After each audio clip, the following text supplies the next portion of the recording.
तर आता आपण हे कडवलीला आलेलो आहेत आणि बघा किती मस्त, बघा किती किती छान सौंदर्य आहे, एकदम जबरदस्त आहे. पाणी एकदम स्वच्छ आहे. लोक आंघोळ वगैरे करतात, ते साबण वगैरे अक्षरशः घेऊन आले. ग्रामीण भागामध्ये थोडंसं पाण्याचा प्रॉब्लेम असेल कदाचित, त्यामुळे पण लोक साबण वगैरे घेऊन आले, आंघोळ वगैरे करतात आहेत, कपडे वगैरे धुतात आहेत आणि भरपूर जण आमच्या इथे फिरायला आले उन्हात.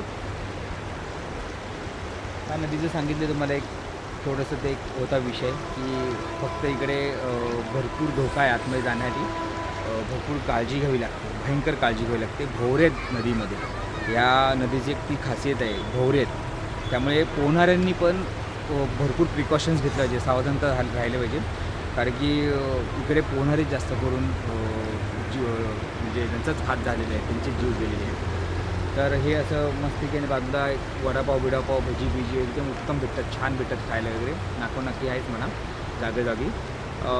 अजून रेल्वे स्टेशन मेन म्हणजे जवळच आहे, ज्याच्याकडे समजा त्याला कारने किंवा बाय रोड यायचं नाही आहे, एकदम जवळ आहे. हार्डली 2 मिनटावरती रेल्वे स्टेशन आहे. तिकडून लगेच तुम्ही येऊ शकतात आणि ह्याचा आनंद घेऊ शकतात. सुट्टी दिवशी भरपूर गर्दी असते, भरपूर टेंट वगैरे लावले, टेंट वगैरे भाड्याने दिले असतात. त्यामुळे तुम्ही या, नक्की या. रोड तर छान झालेले आहेत. पहिले तर रोड भरपूर खराब होते, टिटवाळा कडोली रोड भरपूर खराब होता. तोही आता थोडासा पट्टा सोडला एक फाटकाजवळ मधला की तोही रोड एकदम मस्त झाला आहे, डांबरी रोड टॉपोटॉप आहे, झेब्रा बिब्रा मारले. त्यामुळे नक्की या तुम्ही. थँक्यू.